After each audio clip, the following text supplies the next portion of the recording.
Limoges et aussi dans la région. Je pense que l'exposition a été, notamment pour les plus jeunes d'entre nous, peut-être l'occasion de se rendre compte que cette salle de l'Union, ce n'était pas simplement une salle de théâtre et peut-être avant de cinéma, mais ce n'était que, enfin c'était aussi, pardon, la face émergée d'un iceberg fort profond, donc qui était le système coopératif, donc de la coopérative de consommation l'Union.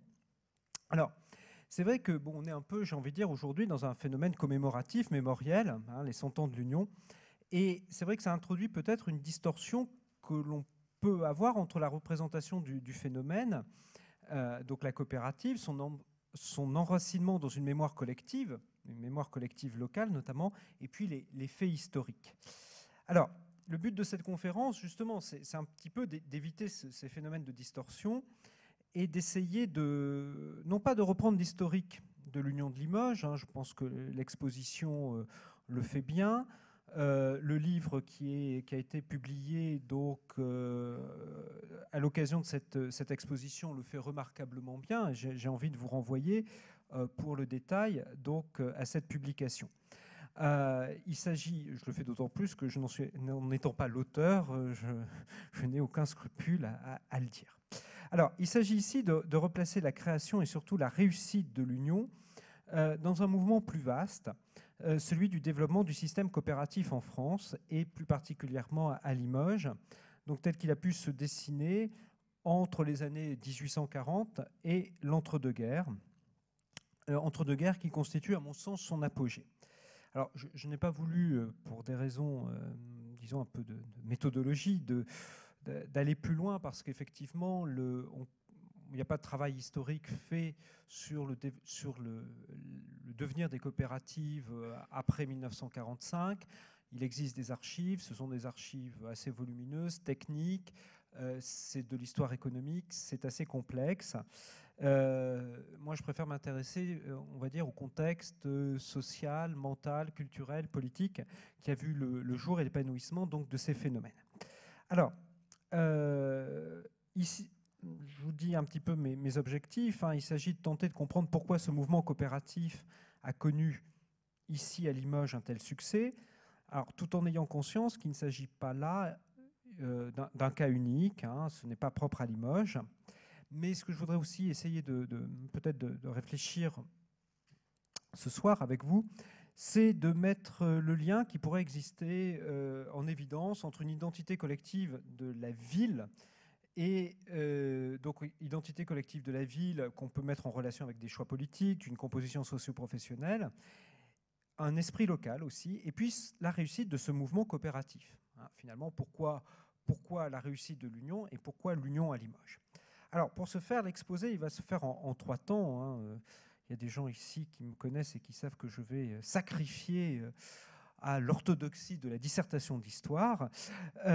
Donc, tout d'abord, comprendre les origines du mouvement coopératif, notamment dans ses aspirations, ses modèles, le contexte dans lequel il a évolué.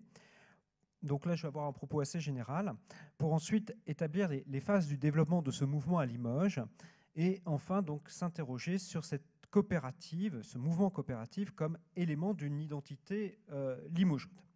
Bien, alors, donc premier temps, si vous voulez, aux origines du système coopératif. Alors, le système coopératif, il est très facile à dater parce qu'il naît d'une réaction contre le système capitaliste et la première révolution industrielle. Alors, je vais revenir un tout petit peu sur cette question de la première révolution industrielle, parce que je crois que des fois on a tendance peut-être à sous-estimer le choc qu'elle fut pour les populations laborieuses, je ne vais pas dire ouvrières, mais laborieuses en Europe et particulièrement en France. Alors, il ne faut pas l'oublier, cette première révolution industrielle s'est faite dans un contexte de totale déréglementation, sans aucune protection sociale, sans aucune protection donc, de la loi non plus. Et il n'est pas étonnant que Karl Marx ait formulé ses thèses en observant donc les conséquences de cette industrialisation, notamment là où elle était bien sûr la plus avancée, c'est-à-dire l'Angleterre. Alors, je ne veux pas tomber dans le misérabilisme, mais on peut relever quand même des indices du choc culturel, économique, psychologique et même physiologique que fut cette première industrialisation. Alors, quelques points, j'ai envie de dire des points qui sont peut-être pas, qu'on oublie un petit peu.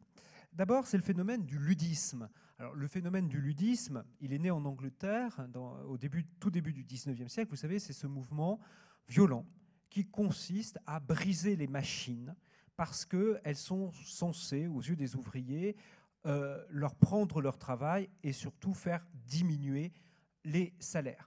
Dans une émeute, je crois, qui se passe à Lodève dans les années 1820 en France, on jette à la rivière la tondeuse mécanique qui est accusée d'être la tueuse de bras. Et j'aime bien l'expression de tueuse de bras parce qu'effectivement, c'est cela qu'on lui reproche. Elle se substitue à l'homme.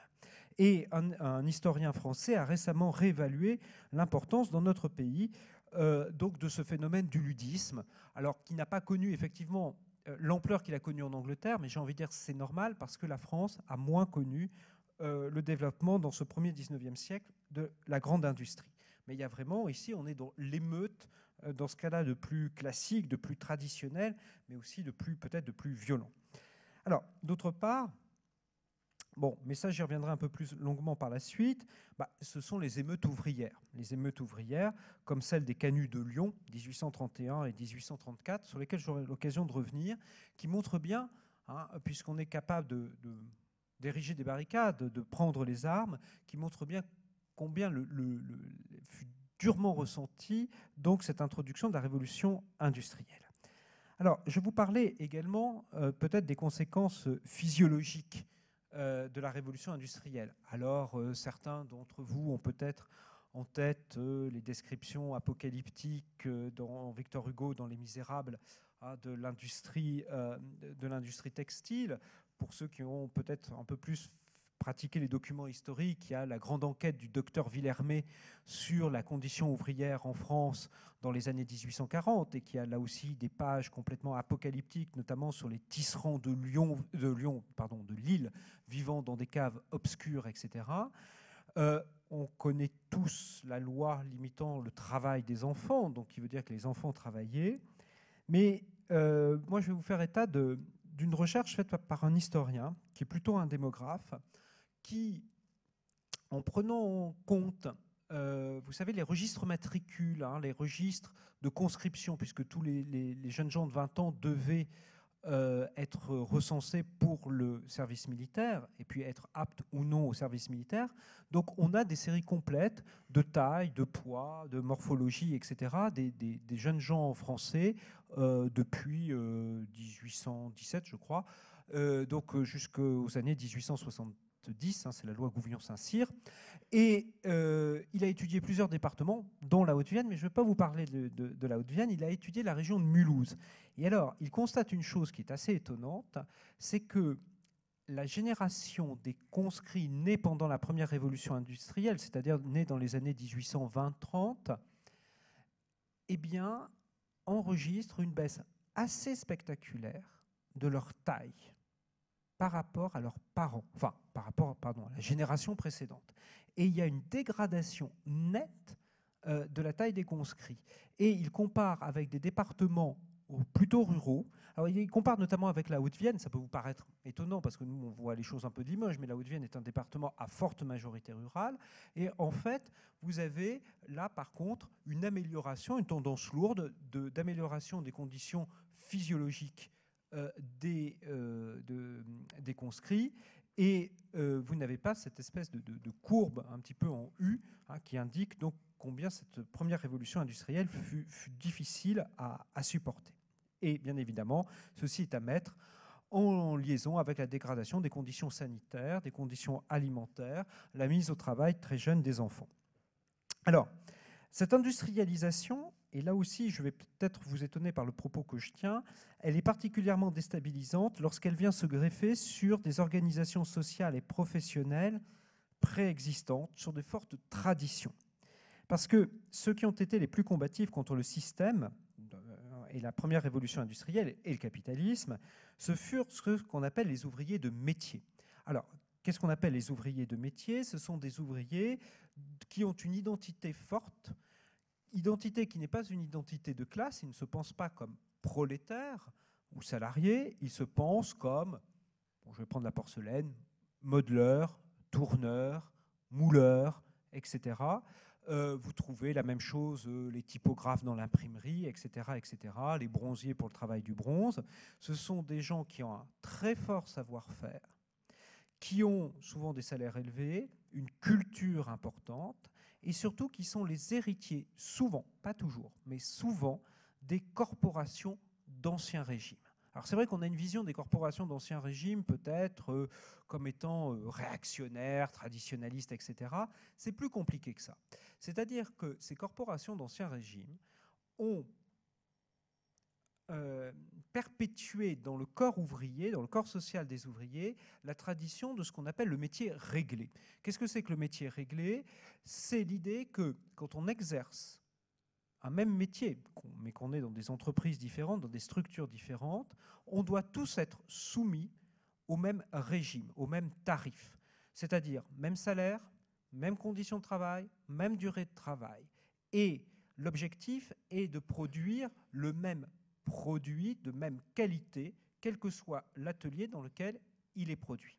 C'est-à-dire qu'au système concurrentiel qu'introduit la révolution industrielle, le capitalisme et le libéralisme, on reste là fidèle à l'idée que le travail est d'abord effectué une tâche pour laquelle l'individu a une fierté, une dignité, mais qui surtout doit réaliser un bel objet. Et la logique n'est pas celle du gain, du profit, mais de la réalisation de l'objet, disons, dans le respect de la tradition, dans le respect de la qualité. Bien. Or, je m'appuie ici sur les travaux d'un historien américain, William Sewell. Et William Sewell a montré que jusqu'en 1848, le premier socialisme en France est marqué justement par cet héritage des ouvriers de métier, notamment à travers le vocabulaire et à travers aussi des pratiques. Et en fait, ça peut sembler un faux paradoxe. Cette idée que finalement le premier socialisme, la première combativité ouvrière, elle fait référence, alors peut-être pas forcément toujours explicitement, on est bien d'accord, mais elle fait référence à cet univers culturel, à ce vocabulaire et à ces pratiques donc des corporations de métiers. Alors, et oui, mais c'est un faux paradoxe. Pourquoi? Parce que le libéralisme, donc c'est la déréglementation, c'est le chacun pour soi, c'est, dirait Marx, la baisse tendancielle des salaires par la mise en concurrence entre les entrepreneurs.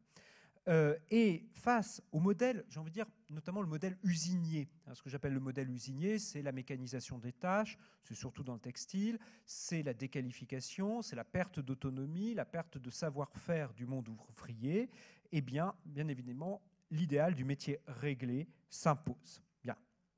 Alors, du coup, il est assez logique qu'entre l'idéal du métier réglé, la corporation et la coopérative, il y ait en quelque sorte une filiation. J'arrive à mon sujet.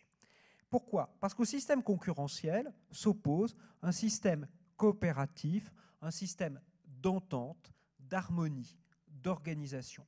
Au chacun pour soi, à la libre concurrence, on oppose donc ces valeurs-là.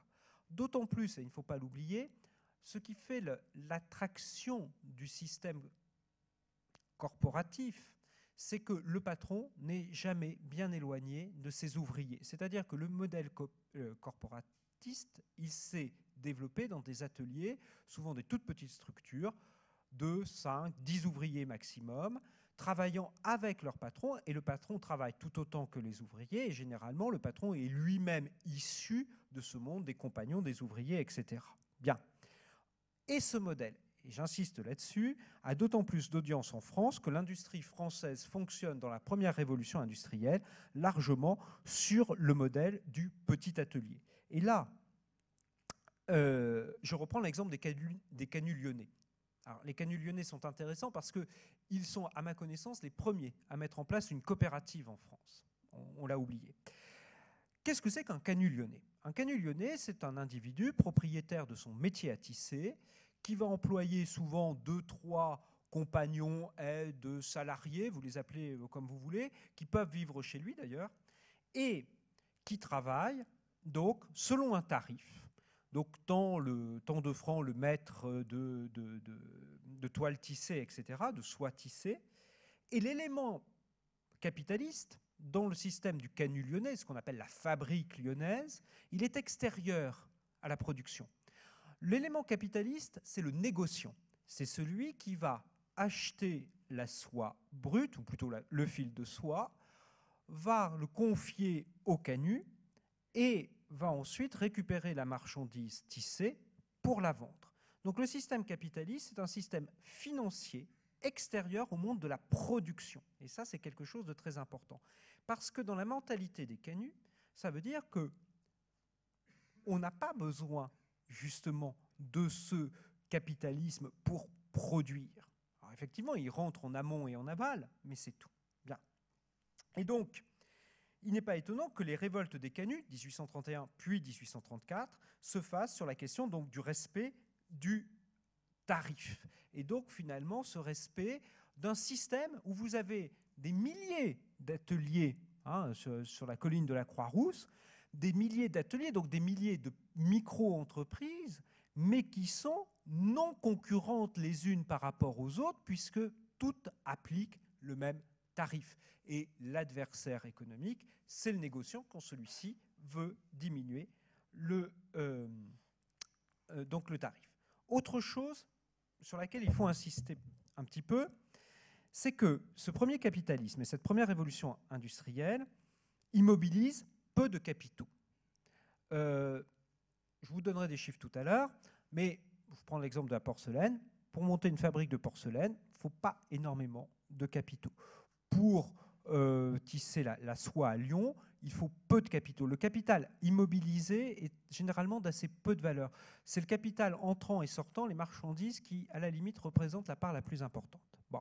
Donc, pourquoi avoir aussi un patron capitaliste, puisque l'apport financier de la possession du capital, dans la définition marxiste, est aussi peu importante. D'autre part, il faut bien avoir en tête ce que c'est que cette première révolution industrielle. Elle est très différente de la seconde, dont je vous parlerai un peu plus tard. Elle repose en grande partie encore sur le savoir-faire de l'ouvrier. C'est-à-dire que même quand il y a des machines, ces machines, elles sont imparfaites. Ces machines, elles tombent souvent en panne. Ces machines, elles sont très imprécises. Mais vraiment, c'est impressionnant. Donc, il faut sans cesse l'intervention de l'homme et le savoir-faire de l'homme pour pallier les déficiences de la machine. D'autre part, l'immense majorité des productions ne sont pas mécanisées et reposent sur le savoir-faire, le tour de main de l'ouvrier. Donc, ce que je suis en train de vous dire, c'est que celui qui dispose du capital technique, ce n'est pas le patron, c'est l'ouvrier. Et ce n'est pas un hasard si, dans la première révolution industrielle, je pense ici notamment à la porcelaine, vous avez un certain nombre de patrons porcelainiers qui sont eux-mêmes issus du monde des ouvriers, de ces ouvriers de métier. Bien. Donc, finalement, dans ce premier capitalisme, cette première révolution industrielle, traumatisante par ses effets économiques, psychologiques, physiologiques, le patron, et surtout le capitaliste, il apparaît essentiellement comme un intrus et un exploiteur. Il n'a pas, son utilité économique et sociale est minime. Donc, du coup, dans les années 1830-1840, se mettent en place des initiatives, des expériences, des théories politiques qui concernent la coopérative. Et l'idée, alors, c'est de substituer en quelque sorte au modèle de la corporation, qui fleure quand même son ancien régime, qui a souvent des connotations religieuses, qui est quand même assez hiérarchisé avec le système des maîtres et des compagnons, le principe de l'association. Les mots ne sont pas tout à fait les mêmes. L'association, c'est la libre entente, le libre regroupement de producteurs, tous égaux, mettant en commun leur savoir-faire. L'association, elle est plus large, elle est plus conforme aux idées de liberté et d'égalité. La corporation est fermée et hiérarchisée. Et surtout, elle est porteuse d'une valeur qui est fondamentale dans ces années 1830-40 en France, c'est l'idée de fraternité. La coopérative, c'est l'expression concrète économique de la fraternité, donc des producteurs qui sont frères. Alors, c'est également aussi, ça correspond, j'ai envie de dire, aussi à une vision laïcisée de la philanthropie, hein, de l'entraide entre les producteurs, de la philanthropie, etc. Donc, comment se manifestent ces premières créations? Ces premières créations, ben, à ma connaissance, peut-être que je me trompe, mais une des toutes premières coopératives, elle est créée donc, en 1835 à Lyon. Donc, elle se nomme, j'adore son nom, l'épicerie véridique. Sous-entendu, l'épicier privé ne fait que mentir. Il ment sur la qualité, il ment sur la quantité, il ment bien sûr sur les prix. Alors, cette coopérative, cette épicerie coopérative, donc le capital est réuni par souscription auprès des ouvriers de la fabrique lyonnaise. Elle ne va pas durer très très longtemps, mais elle est très intéressante pour tout un tas de raisons. Alors, je vais refaire un petit peu l'historique de ce qui préside à sa création. Donc, 1831, première révolte des Canuts, échec de cette révolte, échec sanglant. Et est créé donc un journal dans la foulée qui s'appelle L'Écho de la fabrique lyonnaise. Ce journal, en fait, bon, c'est un journal classique, ce n'est pas une coopérative, mais il est rédigé par des ouvriers, élu par des ouvriers. C'est un journal ouvrier pour des ouvriers. Et il va prôner l'idée de la coopérative, l'idée de l'association, il emploie plus le terme d'association que de coopérative, au sein des Canuts lyonnais. Et donc, en fait, son analyse de la crise de la soierie lyonnaise et du malaise social, c'est que le système de la fabrique en soi est bon, le tarif, etc., l'entente, la coopération entre les ateliers, mais que certains fabricants égoïstes, voulant casser les prix, voulant produire plus, moins cher, sont en train de ruiner le système. Et donc, face à ce capitalisme libéral, l'entente et l'association. Et l'idée, c'est que l'association des producteurs doit diriger le système économique en étant à la fois un système donc, de protection. Le producteur est libre, mais l'association le protège dans ses droits, dans ses revenus, dans ses conditions de travail. Et puis également cette idée que finalement, par la coopération, il y a une espèce de socialisation de l'économie qui se met en place. Alors, cette démarche, elle est intéressante aussi parce que on envisage aussi une élévation culturelle et morale de l'ouvrier par le développement de l'instruction. Alors, vous allez me dire quel est le lien avec la coopérative. Il y a l'idée qu'effectivement, si on veut créer des coopératives, si on veut rendre l'ouvrier maître de son destin, et notamment de son destin économique, eh bien, il faut l'initier aux arcanes de la comptabilité, des écritures comptables, etc., etc. Bon, d'une part. D'autre part, il y a aussi l'idée de l'éduquer pour lui faire prendre conscience, justement, de l'intérêt collectif. D'autre part, et c'est tout à fait dans l'air du temps, c'est pas l'idée, mais le fonctionnement de l'éducation à l'époque n'est pas étranger à l'idée de coopérative et d'association. Alors, jamais théorisée, mais toujours mise en pratique. Je vous rappelle que dans les années 1820, 30, 40, alors que l'école n'est pas obligatoire, alors qu'il faut attendre 1831, loi Guizot, pour que les communes aient obligatoirement une école de garçons, mais que la fréquentation ne soit pas obligatoire, qu'est-ce qu'on a mis en place? L'enseignement mutuel. Qu'est-ce que c'est que l'enseignement mutuel? C'est les plus grands qui enseignent aux plus petits. Ou c'est des personnes, des adultes qui ont un peu de temps, qui vont enseigner bénévolement aux plus petits. Et on pallie l'absence d'instituteurs, le manque d'instituteurs, par cette mutualisation du savoir. Donc effectivement, il y a une démarche, on va dire ici, il y a une démarche parallèle. Également, donc, l'Écho de la fabrique demande aussi à un projet politique plus général. Il se rapproche du socialisme utopique, je vais vous en reparler. Elle prône la démocratisation du crédit, justement pour financer ces coopératives ouvrières, etc. Bien. 1834, deuxième insurrection des Canuts, échec.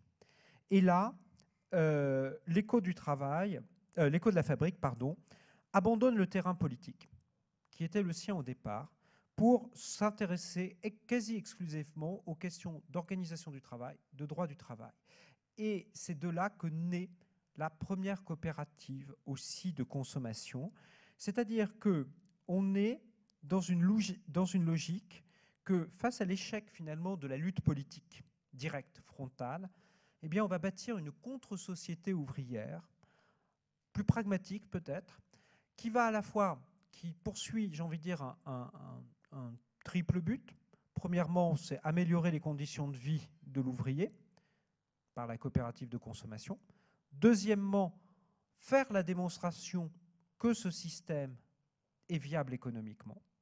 Et troisième objectif, le plus lointain, mais bien sûr le plus important, c'est faire acquérir à ceux qui adhèrent à ce système-là une conscience de classe, une conscience politique, et donc les rallier à la cause du socialisme. Bien. Alors, vous en avez d'autres, hein, vous avez d'autres exemples. 1840, c'est le journal L'Atelier, qui porte bien son nom, donc qui est fondé par Buchez. Buchez est un socialiste utopique à tendance chrétienne. Et le journal L'Atelier va être publié pendant plusieurs années. C'est une coopérative, cette fois-ci, de production ouvrière. Mais vous voyez qu'on attaque, j'ai envie de dire, un petit peu par la marge. Le journal, l'épicerie, il n'y a pas encore, ou très, à ma connaissance, pas ou très peu de coopératives de production en tant que telles. Alors, il y a aussi des théories. Alors, il y a aussi des théories. La grande théorie de la coopérative, on la doit à Louis Blanc dans l'organisation du travail, donc publié en 1839. Alors, que dit Louis Blanc dans l'organisation du travail? Eh bien, il dit que, en fait, il faut développer un modèle alternatif face au capitalisme. Ce modèle alternatif, c'est l'union des producteurs, donc dans le cas de coopératives de production. Donc les ouvriers mettraient en commun leur petit capital, surtout leur savoir-faire, et produiraient. Avec cette idée que petit à petit, on tuerait le capitalisme, on étoufferait le capitalisme. Pourquoi?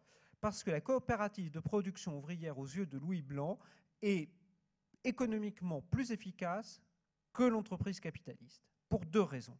La première, c'est qu'il y a une plus grande motivation des ouvriers qui travaillent pour eux et non pas pour un patron, et qui se rémunèrent sur les bénéfices de l'association. D'autre part, ils produisent moins cher parce qu'il y a un coût qui ne rentre pas dans la fabrication de la coopérative, c'est la rémunération du capital et du patron. Donc, petit à petit, si on laisse faire les choses, eh bien, la coopérative tuera le capitalisme. Mais par contre, il faut, comme on dit en économie, amorcer la pompe. Amorcer la pompe, la difficulté, c'est de trouver de l'argent, des capitaux prêtés à des taux qui ne soient pas à des taux d'usurier aux ouvriers qui se lancent dans la coopérative. C'est-à-dire créer au départ une toute petite distorsion peut-être de concurrence. Et là, mais seul l'État peut le faire. Et c'est pour ça que Louis Blanc considère qu'il faut aussi que les ouvriers s'engagent dans le combat républicain. Parce que seule la République, et non pas la monarchie de Juillet livrée, on va dire, aux appétits des riches, seule la République et la démocratie permettront justement de rééquilibrer ce jeu inégal de la concurrence. Bien.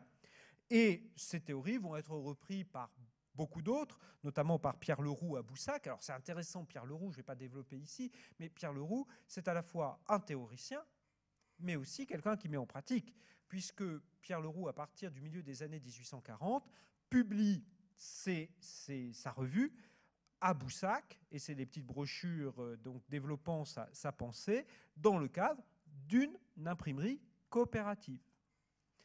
Et puis vous avez, bien évidemment, en 1844, en Angleterre, donc, la création donc, de la fameuse coopérative. Alors, excusez mon anglais, il est pitoyable. Je vais le traduire même, des pionniers équitables, Equitable Pioneers, donc, qui servit de modèle ensuite à l'Union de Limoges et à la quasi-totalité des coopératives de consommation. Donc, les principes sont simples, libre adhésion des individus, répartition des bénéfices au prorata des achats effectués. Donc, il n'y a pas de rémunération du capital, mais il y a donc des formes de bons d'achat et principe de fonctionnement démocratique, le principe un homme, une voix, et qui est là aussi l'antithèse du système capitaliste où c'est le nombre d'actions qui détermine le nombre de voix. Bien. Alors, cet ensemble de théories et de pratiques correspond à un temps assez précis de l'histoire on va dire, du mouvement ouvrier en Europe et particulièrement en France, cette première révolution industrielle. Ça correspond sur un plan, on va dire, idéologique à ce que Marx avait appelé le socialisme utopique. Alors pourquoi Marx parle de socialisme utopique, hein, c'est un peu péjoratif, voire beaucoup, dans la bouche de Marx, parce que pour Marx, ces socialistes utopiques semblent ignorer le rôle de la violence accoucheuse de l'histoire, dixit Marx, le rôle de la lutte des classes, de la révolution, et finalement ne favorisent pas la prise de conscience donc de prolétarienne hein, et de l'oppression du prolétariat par la bourgeoisie. Bien. Alors, la coopérative apparaît au contraire comme dès l'origine, et elle est pensée comme telle, comme un levier de transformation de la société, à terme éventuellement de destruction du capitalisme, mais ce n'est pas en soi un système révolutionnaire. Révolutionnaire au sens de destruction rapide, brutale du monde capitaliste. Alors, on pourrait penser que le développement du marxisme, le développement du prolétariat, de la seconde révolution industrielle, donc du monde de l'usine qui se substitue au monde de l'atelier, aurait pu ruiner, ou du moins affaiblir, les idées coopératives. Alors, ce n'est pas le cas. Ce n'est pas le cas. Elles connaissent même, j'ai envie de dire, une deuxième vigueur. Alors, pour plusieurs raisons. Première raison, c'est que les théories de Proudhon et donc les théories anarchistes vont s'appuyer sur le modèle coopératif, coopératif de production, comment dire, comme idéal économique de la société anarchiste par la libre association des producteurs. Bien. D'autre part, il ne faut pas oublier qu'en France, hein, je parle ici du cas français, la greffe marxiste est tardive, les années 1880. Et la rareté de la grande usine en France fait que finalement le modèle coopératif fait plus que survivre, il fait bien plus que cela. Et j'attire votre attention aussi sur une chose, on a tendance aussi à l'oublier, il y a eu un temps très fort de développement des coopératives à Paris, éphémère mais très fort, c'est la Commune de Paris. La Commune de Paris a comme projet économique les coopératives. N'oubliez pas. Alors, quelles sont les coopératives de la Commune de Paris ? Marx aura aussi des mots très durs sur la Commune de Paris, mais on va confier à des associations d'ouvriers s'organisant en coopérative les entreprises tombées en déshérence, celles dont les patrons ont fui au moment du siège de Paris ou après, au moment de la Commune. Et donc ces coopératives vont fonctionner et la Commune passe prioritairement commande pour ses achats de vêtements, d'uniformes, de matériel de guerre, de munitions, etc., aux coopératives ouvrières. Et on est dans la réalisation là, des principes de Louis Blanc. C'est-à-dire que parallèlement à ça, la Commune de Paris ne confisque pas, ne nationalise pas les entreprises qui ont leur patron. Hein. Vous avez par exemple l'entreprise Sky, c'est la plus grosse entreprise de Paris à l'époque, matériel ferroviaire, etc. 2000 ouvriers, plus grosse entreprise de Paris. Elle tourne à peu près normalement. Pendant la Commune de Paris, M. Caille n'est pas du tout inquiété. C'est ce qui fait dire aussi à Marx que c'était des utopistes, les communards, parce qu'ils auraient dû justement s'emparer par la force des outils de production. Et là, vous avez eu, pendant les 2 mois que dure la Commune de Paris, une expérience à l'échelle d'une ville, donc d'un fonctionnement coopératif. Bien. Et même après, lorsqu'on prend la greffe marxiste en France, les différents courants marxistes, hein, parce que vous savez que c'est assez compliqué, je ne vais pas refaire ici l'historique, vont faire de la coopérative un instrument d'éducation du peuple, de prise de conscience des vertus de l'association, de l'inutilité du capitalisme, même si ce n'est pas forcément le but ultime qui est prôné par les théories marxistes. Et donc, jusqu'à la guerre de 14, vous aurez tout un courant qui se recrute aussi bien chez les marxistes orthodoxes, mais aussi chez les socialistes réformistes. Charles Gide en est plutôt un exemple, mais même y compris chez une frange des radicaux, l'aile gauche, on va dire, du mouvement républicain, qui est tout sauf collectiviste, qui sont favorables aux coopératives de consommation, coopératives de production, parce que cela apparaît comme un moyen de transformation économique et sociale de la société. Et c'est même, effectivement, le courant réformiste se reconnaît plutôt dans cela. Bien. Alors, deuxième partie, maintenant, on va voir le développement du système coopératif à Limoges lui-même. Alors, à Limoges, le mouvement coopératif, il prend naissance assez vite, puisque ses débuts datent de la Révolution de février 1848. Donc, grosso modo, il y a à peine 10 ans d'écart entre, on va dire, les toutes premières expériences et des réalisations à Limoges. Alors, pourquoi 48 ? D'abord, ça correspond d'abord à une raison, un contexte économique.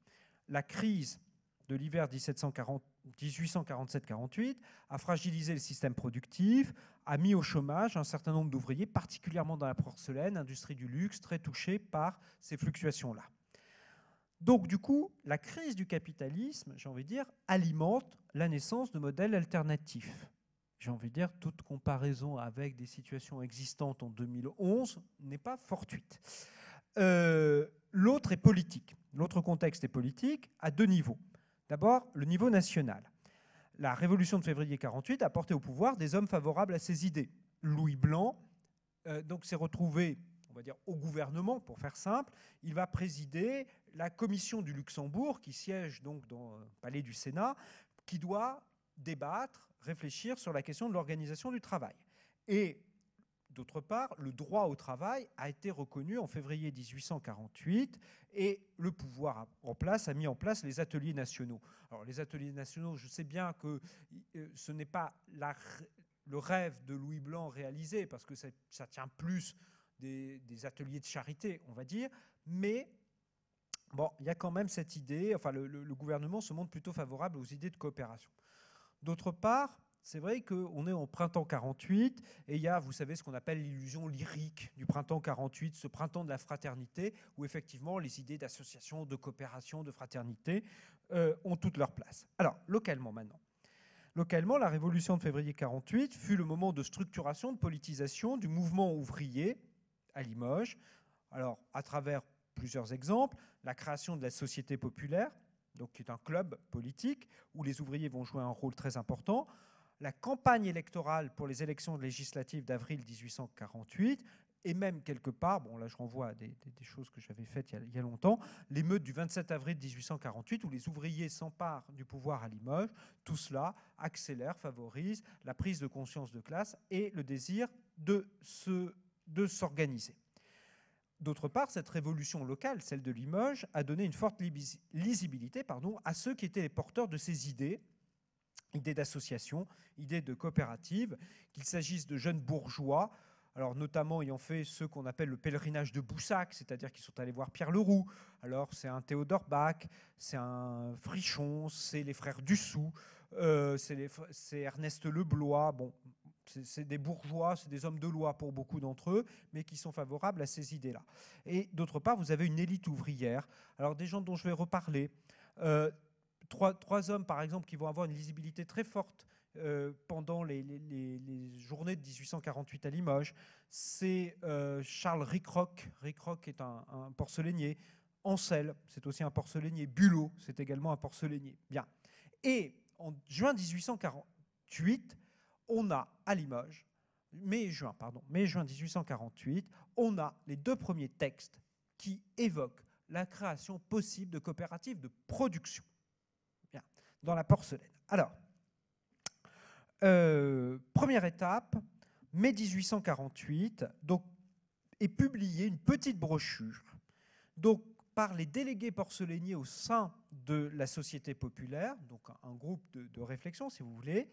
Donc, l'idée était de créer une coopérative de production avec un capital apporté par les ouvriers, le partage des bénéfices entre les associés. Mais c'est un projet qui est intéressant parce que quelque part, il y a aussi les prémices de ce que sera l'Union. On envisage une boucherie coopérative, une boulangerie coopérative, une épicerie coopérative et un instituteur payé par les coopérateurs pour éduquer les enfants. Donc on a le projet à la fois d'éducation, de production et de consommation. Je ne trouve pas inintéressant, alors peut-être que je tire un peu trop la ficelle, mais je ne trouve pas inintéressant que la boucherie coopérative ait trouvé place à ce moment-là, quand on sait l'opposition politique qu'il peut y avoir entre les bouchers de Limoges, surtout ceux de cette période-là, hein, tous encore rue de la Boucherie, regroupés dans la confrérie Saint-Aurélien, tous catholiques bien pensants et voire royalistes bien pensants, et les ouvriers porcelainiers. Je pense que là, il y a deux mondes totalement antagonistes. Alors, ces idées sont reprises en juin 1848 par Bulot, qui rédige pour le ministre du Commerce un projet visant à promouvoir l'association donc des producteurs. Le texte est disponible aux archives départementales, série 1M, je ne sais plus combien. Donc, voilà ce qu'il dit. Il faut contribuer à résoudre le problème si difficile de l'organisation du travail sans porter atteinte, je trouve ça intéressant, à la liberté du commerce et de l'industrie, sans violenter le capital. Bulot est respectueux, il met un C majuscule à capital, et la propriété. Mais il met un petit p à propriété. Bon. Donc l'idée, voilà, c'est qu'on va créer à côté du système libéral et capitaliste un contre-modèle qui est le modèle coopératif. Bien. Tout cela bénéficie du soutien du préfet et du gouvernement qui vont accorder, donc le gouvernement accorde, sur recommandation du préfet, un prêt de 100 000 francs. Pas un don, hein, un prêt de 100 000 francs. Alors, bien évidemment, le gouvernement et surtout le préfet, dans cette affaire-là, il s'agit, disons, de détourner les ouvriers de la voie révolutionnaire. Hein, ils ont pris les armes en avril 1948 et de les engager dans la voie aussi de la coopération et finalement de les intégrer peut-être d'une certaine manière aussi au système de la propriété et du capitalisme. Bien. Alors, les choses vont tarder et ce n'est qu'en 1850 qu'on aboutit à la création d'une des premières, pas la première, mais d'une des premières et des la plus ambitieuse des sociétés, des sociétés de production, des coopératives de production à Limoges. Il s'agit de la Société fraternelle des ouvriers porcelainiers, au capital de 14 800 francs, pas énorme, pour créer une fabrique de porcelaine avec 45 actionnaires, tous ouvriers, sauf un, et qui est dirigé par le fameux Rick Rock dont je vous ai parlé. Alors, quand je vous disais tous actionnaires sauf un, ils ont eu aussi le soutien d'un certain... Je ne sais absolument pas qui est cet homme. Il porte un patronyme étonnant. Il s'appelle Hippolyte Ergotte, avec 2 T à Ergotte. Un propriétaire rentier qui vit juste à côté de Limoges, à Chaptelat, à la propriété de la Pacaille, qui était adepte de ces idées-là et qui a fourni une grosse partie du capital. Alors, ce qui est intéressant, c'est quand on regarde un petit peu comment a fonctionné cette entreprise, on a un petit peu à la fois toutes les caractéristiques et toutes les ambiguïtés du premier mouvement coopératif. D'abord, essentiellement centré sur le monde des ouvriers de métier. Au total, il y a 78 personnes. On dénombre, sur ces 78 personnes, simplement 10 journaliers, donc des ouvriers non qualifiés, et 15 femmes. Alors, je suis désolé, mesdames, automatiquement, je classe les femmes dans les ouvriers non qualifiés. Ce n'est pas de la misogynie, c'est la réalité sociale de l'époque. Voilà.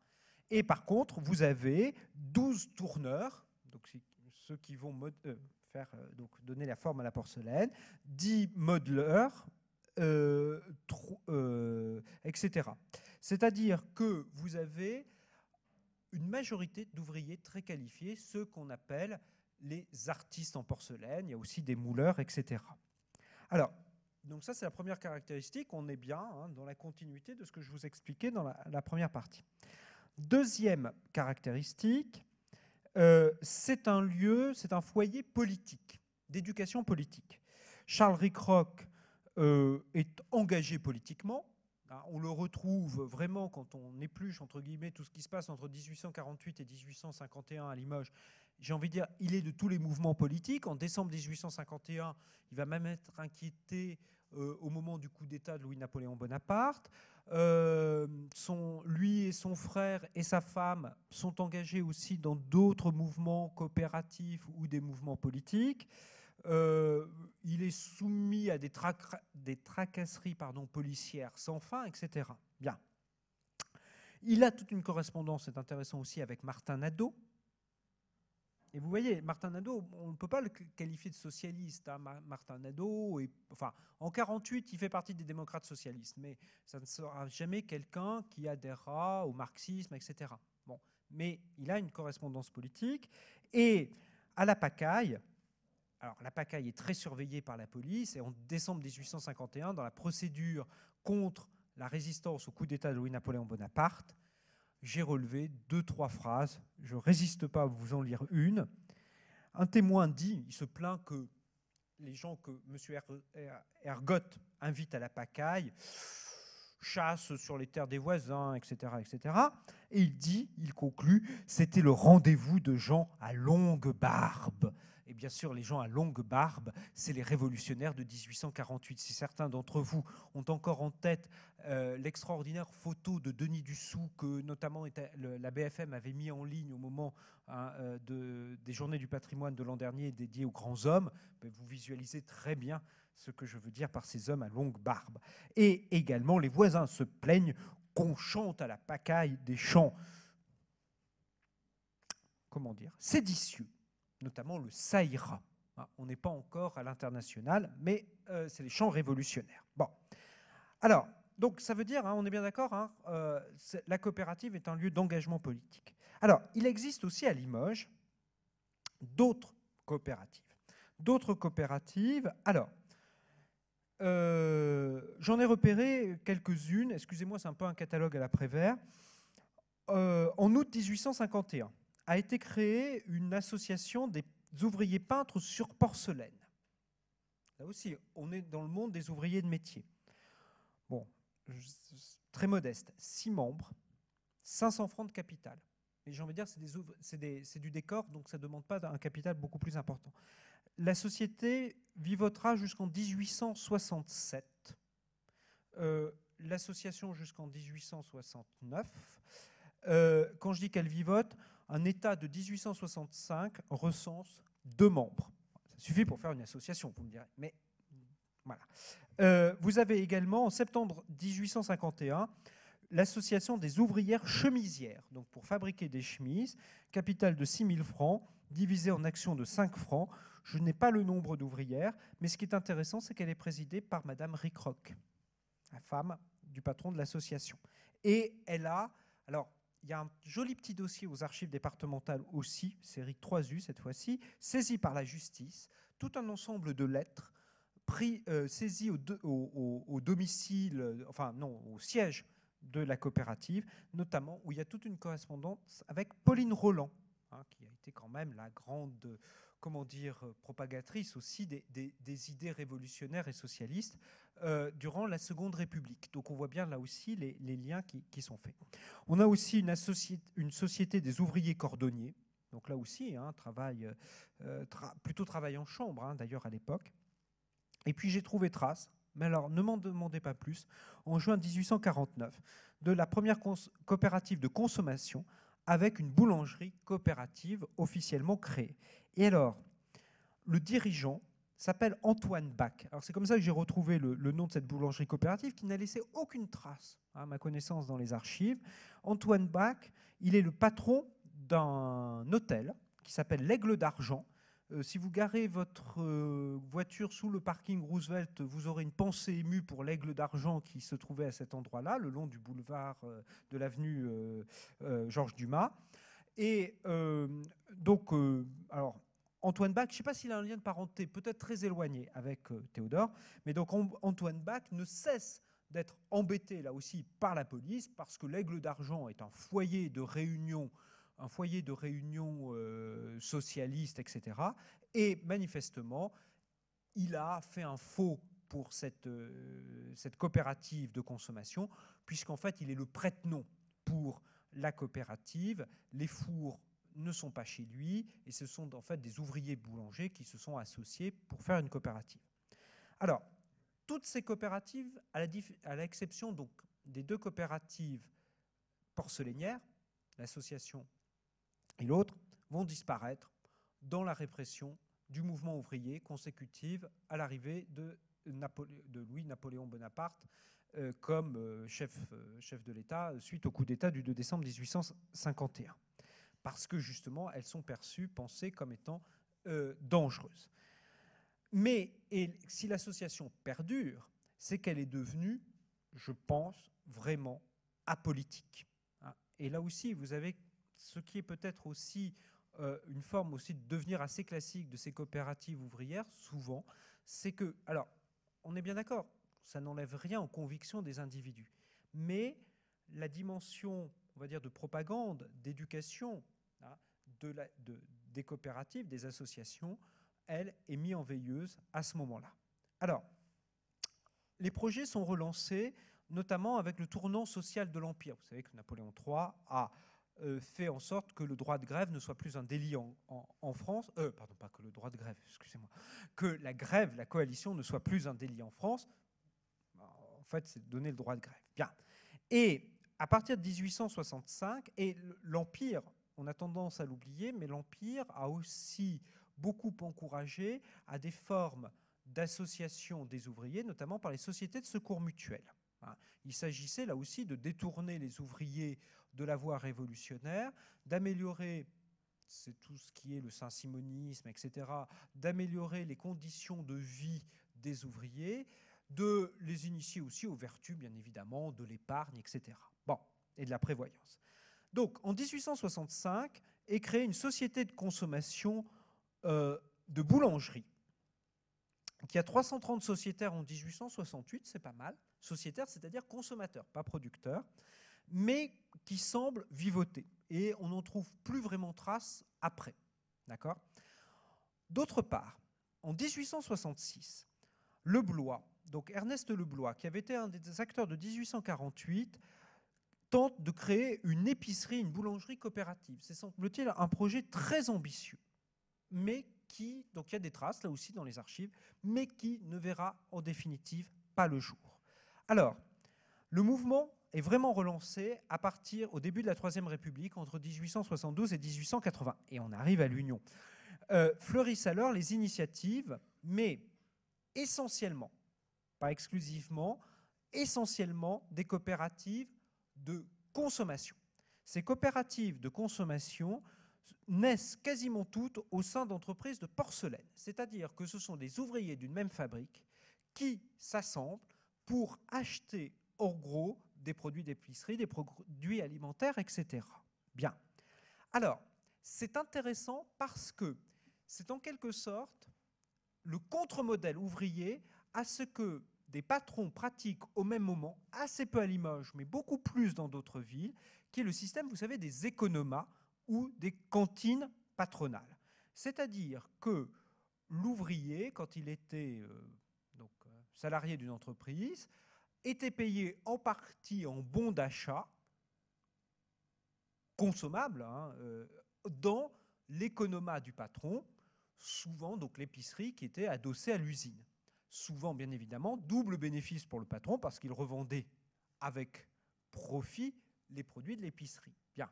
Et là, vous avez en fait le même système qui se met en place, mais donc dans un sens ouvrier, la coopérative ouvrière qui fait tout à fait de consommation, qui est celle de Rochdale du départ. Bien. Alors, deux vont un petit peu percer.